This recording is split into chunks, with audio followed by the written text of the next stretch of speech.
y'all. Right now there's 0 people here, which is fine. Hopefully some people are gonna show up.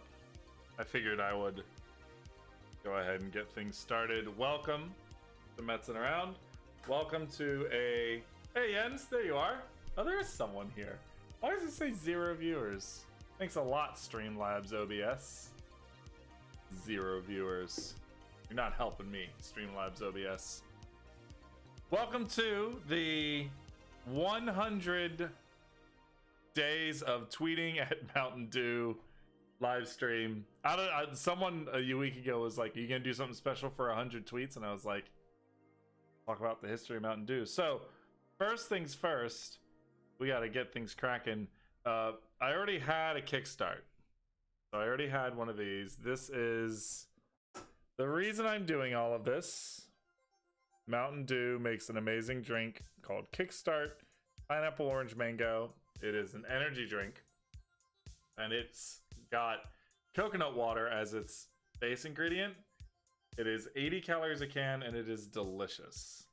And best of all, it is cheap. At the Publix near my house, these are $1 a can. And you can't find an energy drink cheaper than $1 a can. And it tastes really good too, and it doesn't have a ton of calories and a ton of sugar. Well, it has a lot of sugar. Okay. Got 19 total grams of sugar. So that's a lot. But you need sugar to wake up in the morning. So this is why this all started. So what I'm going to do is I'm going to show you guys sort of why this is happening at all. We're going to talk about the history of Mountain Dew. Let's get celebrating.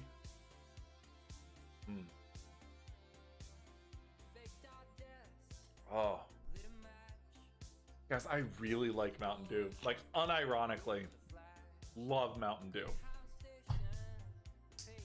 So, let's talk about how this all started and why we're here. On Twitter, I built a Twitter bot connected to my account that tweets every day asking Mountain Dew Kickstart, the Twitter account, and just regular Mountain Dew for a sponsorship. And originally it was just, I'm once again asking Kickstart Dew and Mountain Dew for a sponsorship. But then my friend and coworker, Brendan O'Leary, had the idea to add a counter or what day it was, and to have some sort of through line on it, so it's not just the same thing every single day. And so I added this counter. So I'm gonna open up the code for you guys. I'm gonna show you exactly what code I used to write this. It's written in Node.js. It is based on a couple of other Twitter bots that I've written over time, and I just took what their functions were and attached it to my account, and now it screams at corporate Twitter accounts. So, again, if you ever see this anywhere, if you ever see Kickstart Pineapple Orange Mango anywhere, buy it. It's amazing. Like I said, it's got coconut water as its base ingredient. It's really, really, really, really good. But back to the at hand right here. So let's open up Visual Studio, and let's actually exit out of that instance of Visual Studio because that was just straight work. And let's go to GitLab, and I can show you on GitLab what's going on with this code. Let's log in.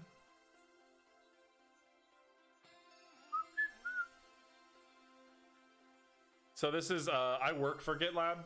They are my employer. This is my personal GitLab where I keep personal projects and stuff attached to my personal account. I keep that in light mode. Because if I keep dark mode for work. So basically all the Twitter bots that I've made a few with Chloe Condon, who's my mentor, one of my two mentors. and she suggested I make something fun that I enjoy.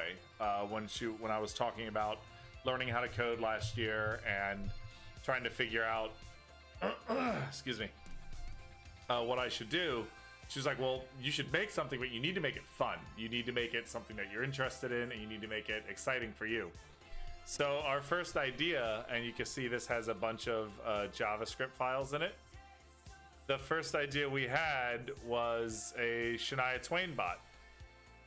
And she's called Shania Bot. And every day she tweets, "Let's go, girls." And responds to people who tag her and say the word impressed. She responds with, "That don't impress me much." Soon we're making bots like Mariah Carey, Badiana Grande, Just Bot Paid.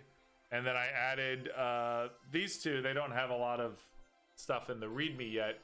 But on the first of the month, Bot Thugs and Harmony tweets a music video for a song called First of the Month. And Taking Bot Sunday responds to tweets with the word emo in them and gives the person who tweeted that a music video from Taking Back Sunday. But this one, kickstart.js, uses my personal Twitter account, I apparently can't spell, to tweet at Mountain Dew. So that's what we're going to be looking at today. So let's look at kickstart.js, and we'll run down this code real quick, talk about what it does. Let's put it in the IDE. So one of the things that GitLab has is a in-browser IDE that you can use. So you can see here, I'm one of those people who console log something all the time, so I can see where I am in the code.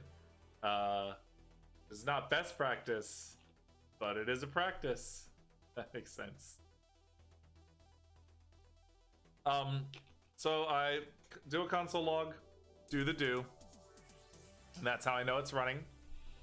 I've got here some rules for something called node schedule, and node schedule allows you to dictate a specific for some event to happen. It becomes a rule, and you attach that rule to a function, and that function goes off when the rule is satisfied.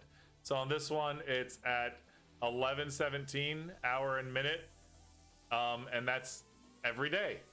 Every single day this thing tweets at 11:17, and you can even tell it a time zone, rule.tz, etc, general Greenwich Mean Time +4.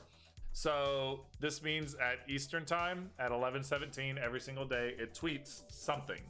Well, rather, something happens. Later on is where we actually attach it to a function that involves tweeting. So here we have a function that I called Let's Get It.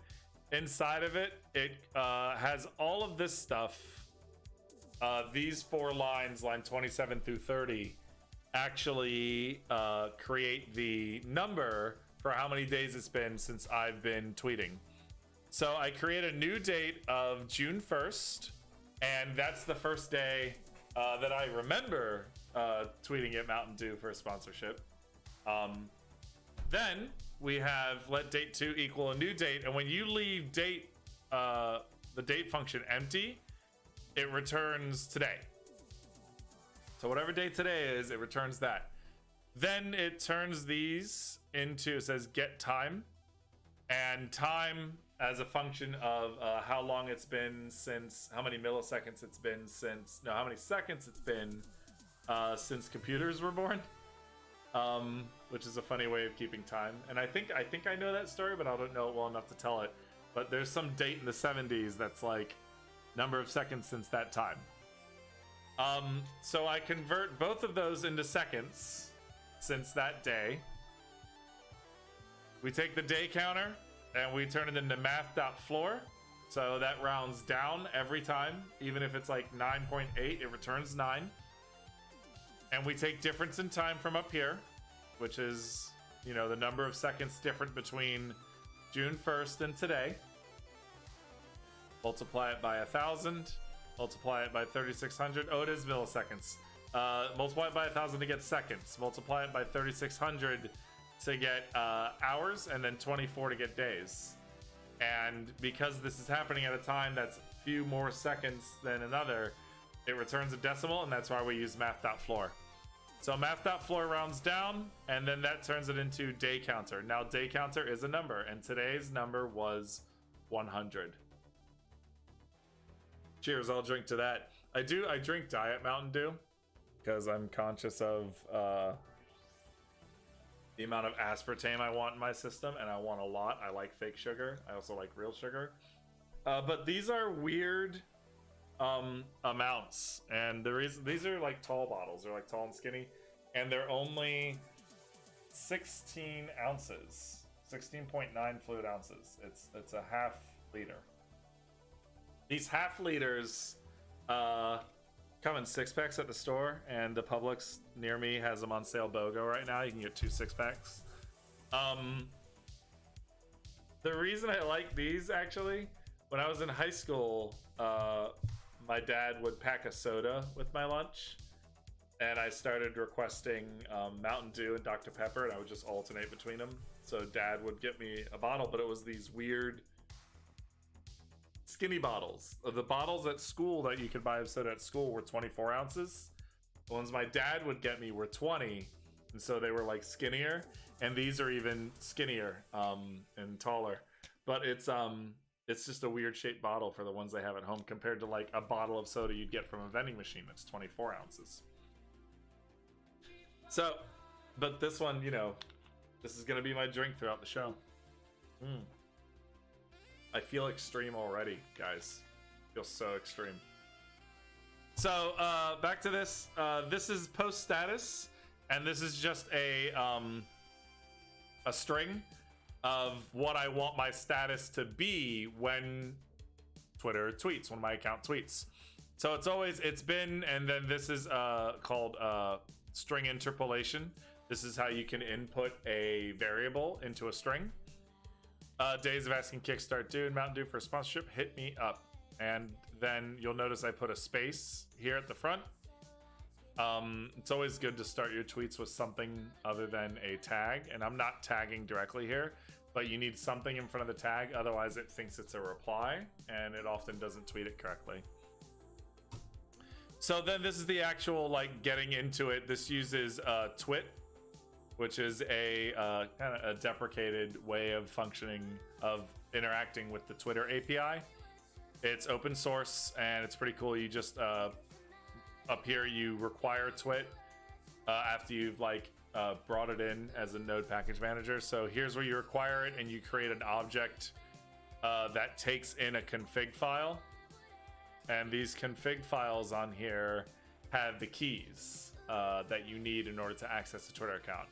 But kind of sneakily, they don't actually have keys inside of them. They just have environment variables.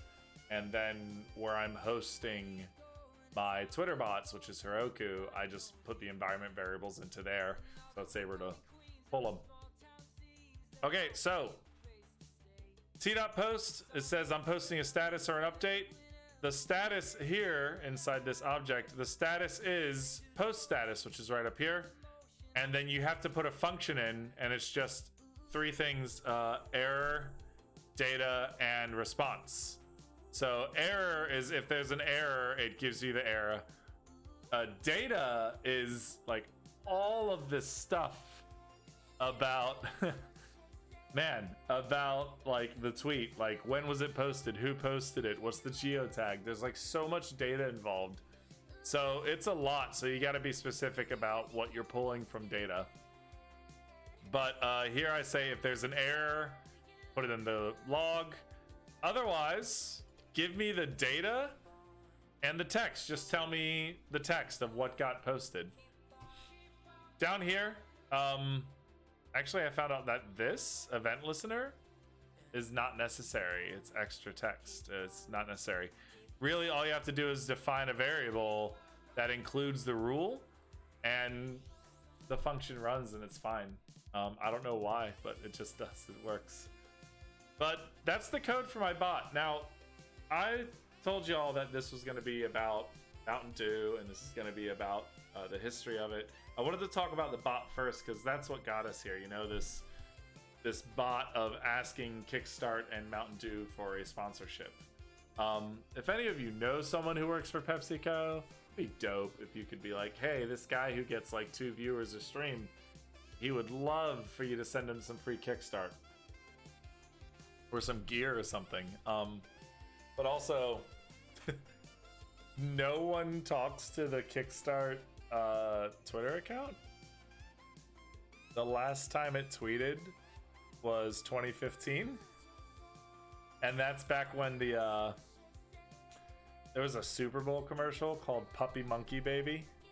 That was a Kickstart commercial, and Puppy Monkey Baby was weird.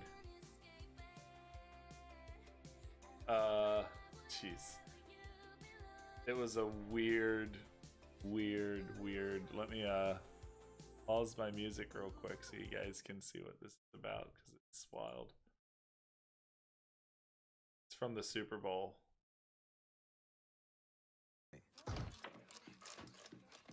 Puppy Monkey Baby. Puppy Monkey Baby. And it's just this, like, it's got a puppy for a head. It's got a monkey body, and it's got baby legs. Puppy Monkey Baby. Puppy Monkey Baby. Puppy Monkey Baby. Puppy Monkey Baby. Puppy Monkey Baby. Puppy Monkey Baby.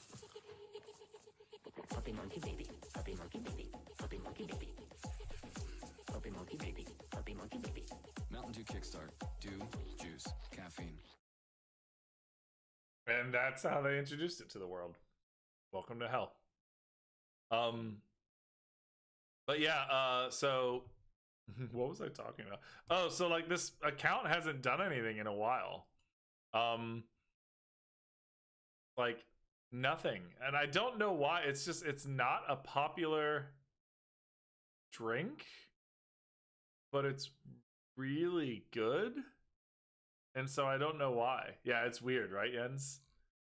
Real weird. So it just cracks me up that like this drink that is so good and I feel like could do so well if more people knew about it, just doesn't have a following. It's so good, it's so tasty. But they're never gonna see this, you know. But maybe Mountain Dew will, because Mountain Dew is obviously an active, like it's got 753,000 followers. It's following 36,000 people. Tweets like every day. This guy's got a Mountain Dew body pillow that they're adding. He's got a Mountain Dew suit on. And I really love Mountain Dew. Oh, they did a Flaming Hot Mountain Dew collaboration recently. I don't know how I feel about it, but you know, you do you. You like spicy drinks, then I guess that's for you.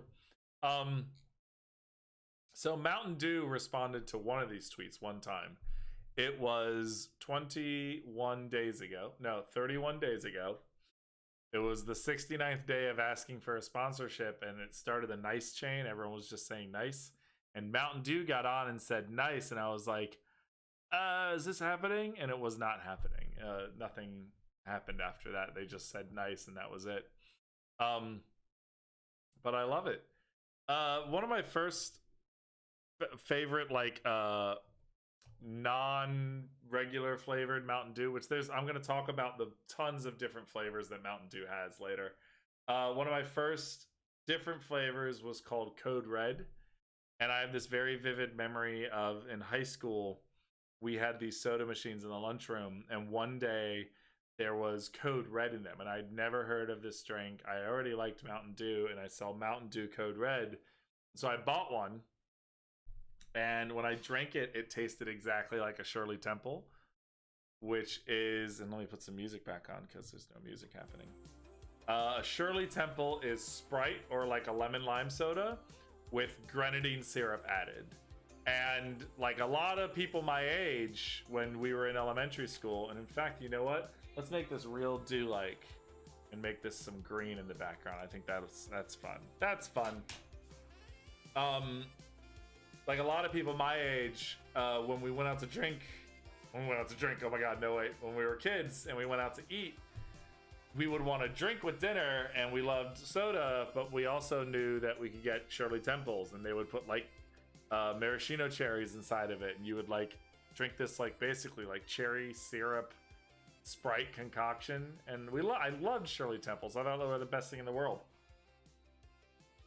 We used to get made fun of by people when I would ask for a Shirley Temple when I was in like high school. But Mountain Dew Code Red to me tasted like a Shirley Temple, and I was super excited to be able to drink it.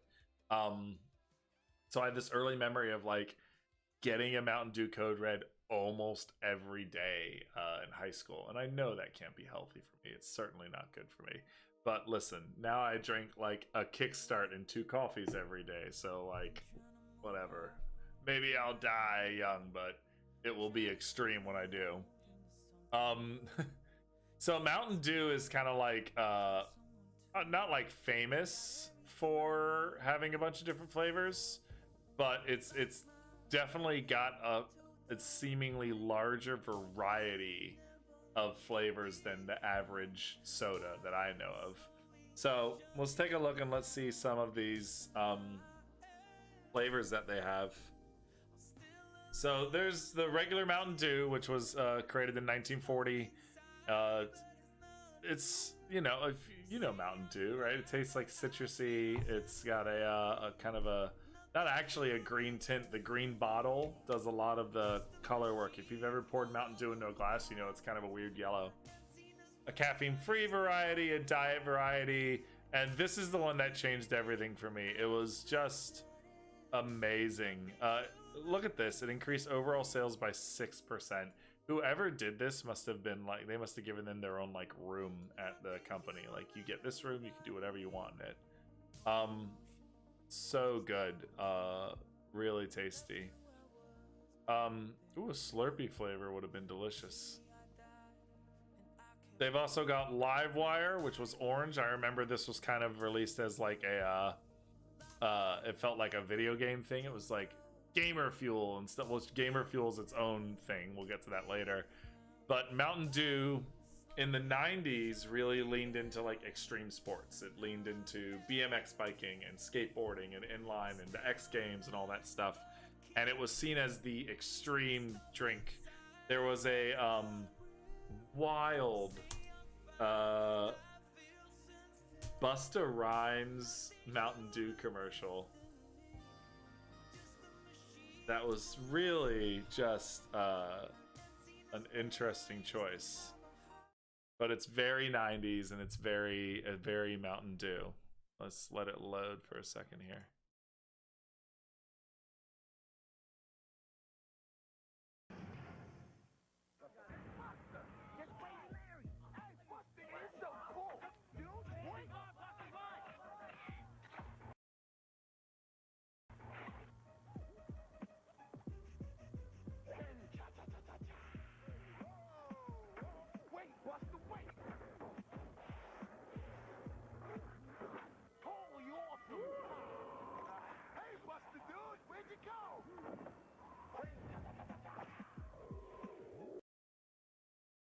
So like Busta Rhymes was a famous rapper and like you know, really well known, obviously, but he wasn't like extreme. Like, it was never like I would never associate Busta Rhymes with like extreme anything, sports especially.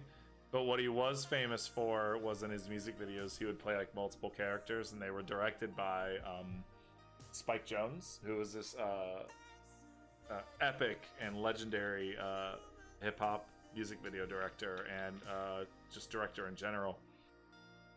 And that commercial like was just like, let's take this guy who's got a really popular album and we'll have him play all these characters and drink Mountain Dew and say what cha cha cha cha, and I don't know, but that was usually what Mountain Dew is associated with. And then as we get into you know, the early aughts, the early 2000s, and the idea of being a gamer, like one who plays games, starts to sort of come into being. For a long time, it was just, you know, we had Nintendo and Super Nintendo and Sega Genesis in the 90s, and it was for kind of younger kids.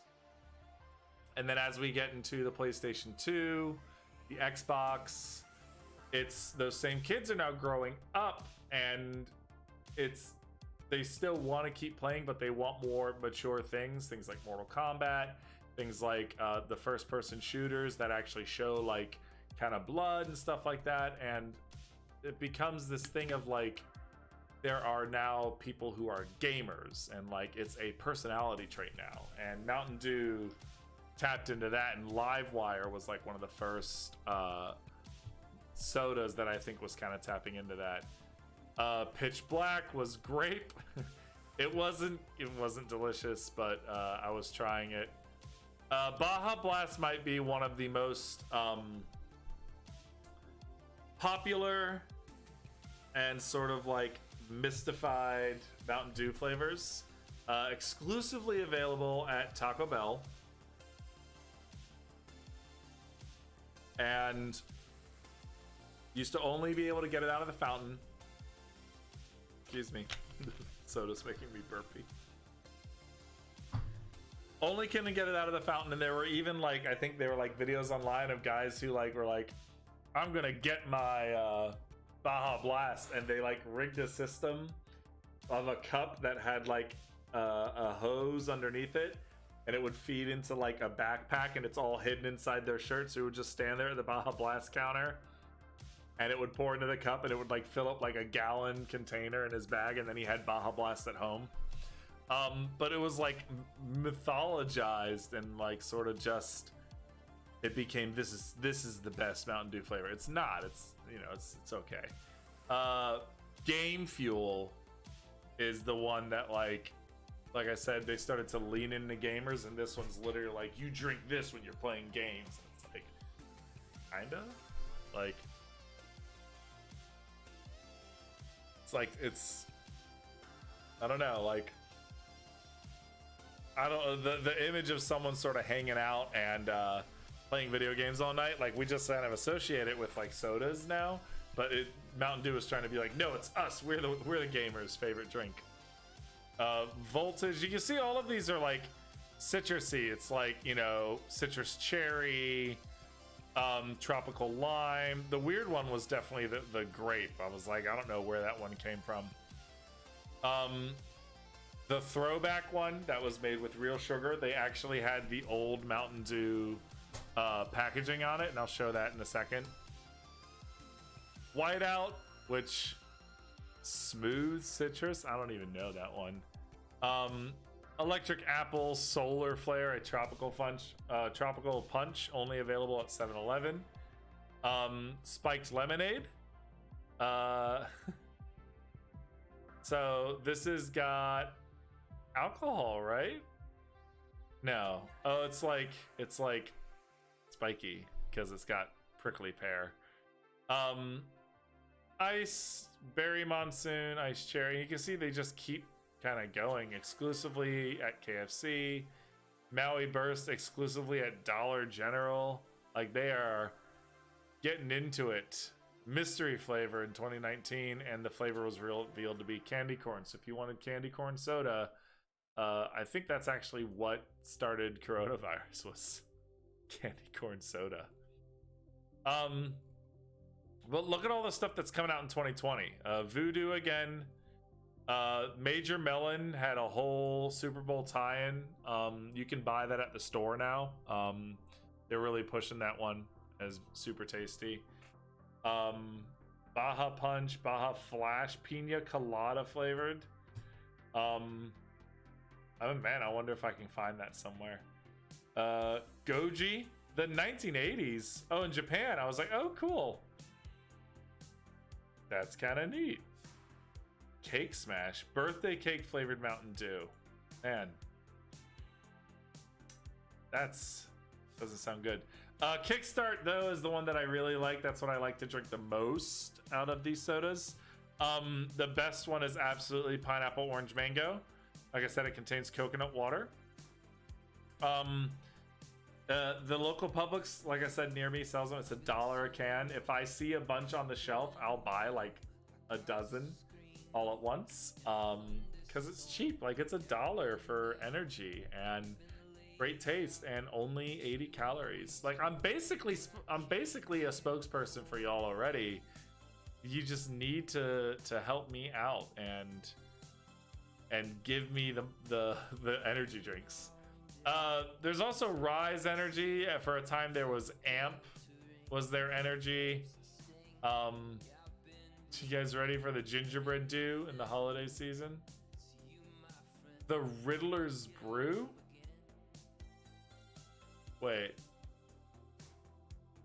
So the Batman, like the super dark, what's his name? Robert Pattinson as Batman, really dark Batman movie. It's gonna have a tie-in to Mountain Dew. Now this I'm looking forward to, absolutely. I'm looking forward to that. I'd very much love a hard Mountain Dew. Got discontinued flavor, Darth Dew. So there's tons of flavors available, and it just feels like there's such a variety. I do want to talk to y'all about the history of Mountain Dew. So when it was created, so first off, Mountain Dew, the word, the phrase, is a sort of play on moonshine. And moonshine is a super alcoholic drink, obviously, that is like basically alcohol that doesn't have flavoring. I hope they don't collab with Goop. I don't want them to collab with Goop. Wait, hold on. Is Goop's that like homeopathic, like jade eggs and is it Gwyneth Paltrow? I'd like to avoid that if possible.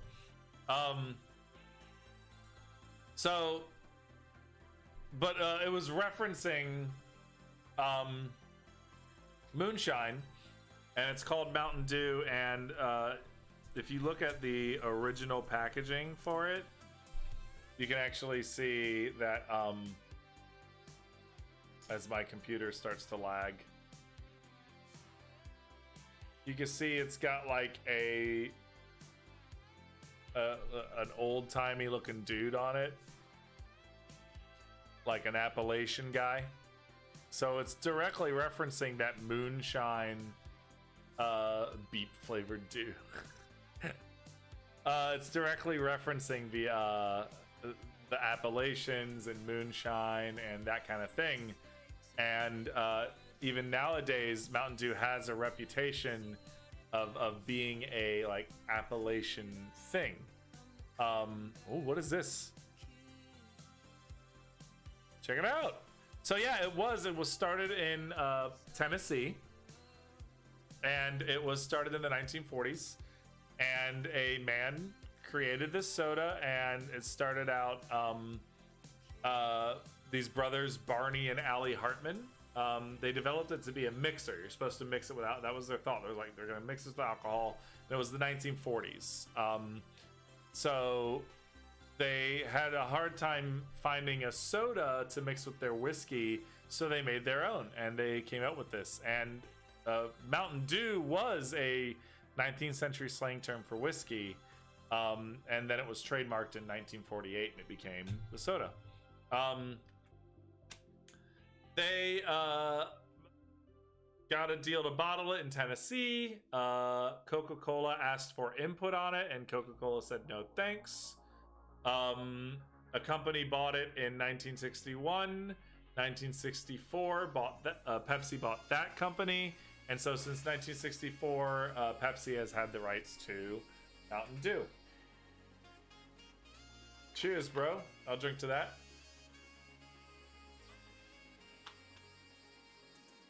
So, like I said, the original packaging had that kind of Appalachian guy on there. One of the original slogans was, "It'll tickle your innards," with "your" spelled Y-O-R-E. It'll tickle your innards. The character was called Willie the Hillbilly. And the original colors were, lots of green for the mountains of Appalachia. And because 19th century slang for whiskey, especially Scotch, called Mountain Dew, they kept the green for like the rolling hills of Appalachia and the hills of Scotland and stuff like that. Eventually, In 1969, they ended up with this kind of psychedelic looking logo. And this one stuck from 1969 to 1996. And 1996 is about when extreme Mountain Dew started happening. This is very very soft and very like chill. It's very 60s. Eventually we get to the more familiar logo here. This is from 99 to 2005. And now they've kind of abbreviated it a little bit to where it's like NTN DEW, and it's very sharp. There's a lot of motion in that logo. And even in the back, you can see there's lots of angular sides and stuff like that. One of the things that became a constant in talking about Mountain Dew was that there's an ingredient in Mountain Dew that lowers your sperm count, and this belief that you will not be able to have kids if you drink too much Mountain Dew. That's just an urban legend that's been around Mountain Dew. They say that it's the yellow 5 dye in here because the ingredients are not great. Carbonated water, concentrated orange juice, which is nice, thank you. There's real juice in there. Citric acid, natural flavor is an ingredient. Potassium benzoate, citrus pectin, aspartame because it's diet. Potassium citrate, sodium citrate, like a bunch of things I don't know how to pronounce, and yellow 5. So 3 kids later, all you had to do was drink Mountain Dew. It's like a vasectomy in a bottle. No, it's not. But yellow 5 is tartrazine, and it's never been actually linked to anything, and there's never been any real studies. But you know, some 8th grader tells another 8th grader, it'll lower your sperm count, and that 8th grader is like, oh no, you're in the 8th grade, you don't have to worry about it, dude. Cheers, I'll drink to that. So that's one of those you know, urban legends around Mountain Dew. Those weird urban legends that pop up around like soda and food and stuff. Yeah, like I said, they got into the energy drink game with Amp Energy. That was their when Monster and Red Bull were around. Amp was their first foray into energy. It's actually still a pretty good energy drink. It tastes great. Kickstart came around in 2015, and I didn't find it until I moved back to the United States from Korea. I love drinking energy drinks, and I know that there's a little bit of a stereotype of the kind of person who drinks a bunch of energy drinks. They're like antisocial, they don't drink water. I'm drinking water at the same time. Water is actually important. Also, I was at Universal Studios today doing a lights on haunted house tour at Halloween Horror Nights. It was awesome. I might show some pictures at the end of this. It was but yeah, you gotta drink water all the time. But there's like a stereotype of the person who drinks energy drinks all the time. They drink Monster, they want to be extreme, their name's Kyle, they punch drywalls, like they listen to metal, and like, yeah, I listen to metal, and but I'm not that typical stereotype. Like I'm a nerd, and like I'm soft spoken. Well, I'm not soft spoken, but like I'm a harmless little fluffy butterfly, basically. But I love energy drinks. I've been drinking them since I was in high school. My first energy drink was a Red Bull. I was in Ireland my freshman year of high school. My marching band got to travel to Ireland to march in a St. Patrick's Day parade in Dublin. And while we were there, I saw one of my buddies who was on drumline walking by, and he was holding this little brown bottle. I was like, what are you doing? You can't drink beer, you're gonna get in trouble. And he was like, oh, it's not beer, it's Red Bull. And I was like, that sounds like a beer. And he goes, no, you can just go ask that guy for a Red Bull and they're like $2. So I was like, well, what is it? And he was like, it tastes like liquid Pez. And I was like, oh, okay. So I went to the guy and I asked for a Red Bull, and I was 14 and I drank it and I was bouncing off the walls for the next like 3 hours. I was just like bananas hyper. But ever since then, I've loved energy drinks. I just, you know, I liked Monster. I liked Red Bull. I like obviously Kickstart because like, and listen, Kickstart, if you want, I will never drink another energy drink ever again. I will only drink Kickstart, but you gotta help me out. You gotta, like, there's a relationship we can create here. You know what I'm saying? But yeah, so this bot, 100 days, we'll be back on the 200th day, and maybe we'll do another stream. Maybe it'll be like I'll drink, you know, Mountain Dew and Kickstart and play 90s video games. We'll have like a Super Nintendo stream or something, and it'll be like we're having a sleepover like when we were 12 years old. Just chugging Mountain Dew and playing Super Mario World. By the way, the music you're listening to, amazing group called The Midnight. And The Midnight makes, as you've heard, 80s style synthwave music. And they said last year that anybody streaming can use their music for free when they're streaming. I highly recommend going and supporting them. They're on Spotify. They've got several albums out, including this most recent one, which is horror themed, a little more spooky. But I highly recommend getting you a some Midnight in Your Life. They are on tour. I might as well like plug them because like I want people to like them and I want people to go see them. Let's see if this slow computer can do it.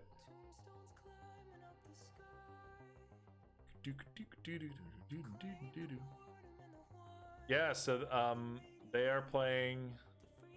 Let's see. Let's continue to the site. Let's go to tour. California in September and October. Then they go to the north, up in like Canada. And I know that I'm gonna be seeing them in Orlando in April. Like that's gonna be a great show. I've already seen them once before, and they are my favorite band. They're actually right up here as well. Really love them. Thank you, The Midnight, for letting us use your music on streams. You guys are fantastic. I told you guys I might show you some pictures from Halloween Horror Nights today. Which why the heck not? Let me see if they're on, if they've uploaded to Google Photos yet. So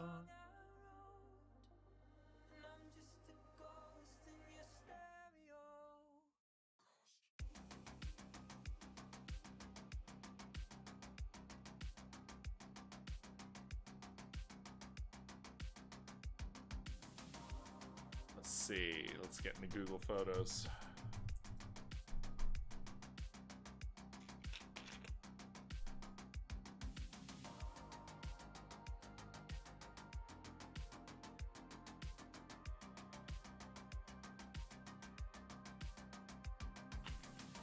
Yes. Okay. So like I said at the beginning of the stream, thank you. Thank you, thank you, thank you. Appreciate that subscription, Jens. That's really nice of you. Thank you, man. So today I did what's called a lights on tour at Halloween Horror Nights. So Halloween Horror Nights is a annual event at Universal Studios Orlando. And what they have are several haunted houses that you can walk through. It's a 6-pack of 2. That's right, man. Thank you. I'll go buy one. They've got 10 haunted houses, 5 what are called scare zones. And the haunted houses you walk through like a maze. You just follow a path and people jump out and scare you. The scare zones are out in the street. And out in the street, they have characters walking around, and they just scare you, and you can run away and stuff. They've got 2 shows. One is projected onto like a fountain, which is neat. Excuse me, very burpy from the Mountain Dew. And the other one is like a dance performance comedy show. And it's my favorite thing in the world. I do it every year, multiple times every year. And this year I finally decided to take some money that I'm making now that I'm working in tech, which is better paid than being a teacher. And I was going to treat myself to a lights on tour. It's a VIP experience called Behind the Screams. And they take you through these haunted houses that when you go through at night, there's actors and people trying to scare you and all this great stuff. And they turn it into, hey, we turned all the lights on. There's no actors in here. We just want to show you the stuff and tell you like some trivia about it. So these are some of the pictures that I was allowed to take today. Now in some of the houses, they're like, you can take pictures now. And then they're like, okay, you can't take pictures in this next room. Or there's no video, there's no sound recording allowed. You can only take pictures sometimes. So this is the entrance to one of the haunted houses. This is for one called Icons. And if you actually look up here, the roots up here actually spell icons. And this is a celebration of the various sort of like, whatchamacallit, like mascots of the years. And there's, hey, reasons why women have abortions. Just saves all my pictures here. And each of those was none of your business, none of your business. Fight for Texas, support women's rights. Halloween Horror Nights Icons house, and you can see this is a massive entrance here, like huge. And as you go through, you encounter all the different horror icons of years past of the event. Bless this mess, cross stitch. I was laughing, and so it's blurry. I just went through and took pictures. This is like a throne at the end room of that house, and you can see, hey, you can see like the throne where his character sits and is like screaming at you and like yelling and stuff. This is in a Texas Chainsaw Massacre house. It's based on the movie. I found out today it's actually based on Texas Chainsaw Massacre 1 and 2. These are like videos that I took. There's something that I was like really... Oh, so there's a house that's just a bunch of pumpkins, and I took pictures of some of my favorite pumpkins inside. And they're so cute. I like this one. He's like, what? What'd you do with my guts? So I took pictures of my favorite pumpkins and of me in the house. I like that one. It's just very simple. But this was such a great experience for me. Being able to go through these houses. They've got one for Haunting of Hill House. Being able to go through them and sort of see them with the lights on and see them in a way that's different from the normal way I'm going through, which is like it's dark and there's flashing lights and noises and stuff. And it's really cool because you get to see a lot of the like artistry involved and a lot of the work that goes into making something this amazing. It is a absolutely amazing event. Halloween Horror Nights in general, I recommend everyone go if you've got a Universal near you. One in Orlando is the classic. It's been going for 30 years. There's one at Universal Hollywood. There's one in Singapore. There's one in Japan. And I think there's another Universal somewhere that also does it. But I love haunted house stuff, and this event is fantastic. Absolutely amazing. Listen, 100 tweets of Mountain Dew have led us to this moment. It's such a dumb idea. I don't know why I convinced myself that Mountain Dew was going to tune in and be like, yeah, we ought to send this guy some free swag for sure. Listen, Jens, I know you're there. Thank you so much for coming, Jens. I appreciate it. Thank you for subscribing. That means a lot, man. Thanks. those of y'all who are gonna watch this later on YouTube, I appreciate you watching on YouTube. And yeah, normally I do tech related stuff on here. Like I said, I work for GitLab, and normally I do interviews with GitLab employees as well as what I call student spotlights on here. Once my mentor, my other mentor Brandon, comes back from a trip he's on, we're going to be building a website together, continuing to build a website together, and keep an eye out on my channel. Here at least once a week I'm on here. You can always watch the replays on my YouTube channel, and you can follow me at Metsing Around on Twitter. You can follow me here. Tell your friends about me. Tell people to come check me out. And I hope everyone has an excellent Thursday. It's Friday Eve, as we say in this house. So happy Friday Eve to everybody. And thank you very much for coming through. And I will talk to you guys soon. Mountain Dew. I drank this. I'm doing what, please, like, come on, you got to do it. Come hang out with me, Mountain Dew.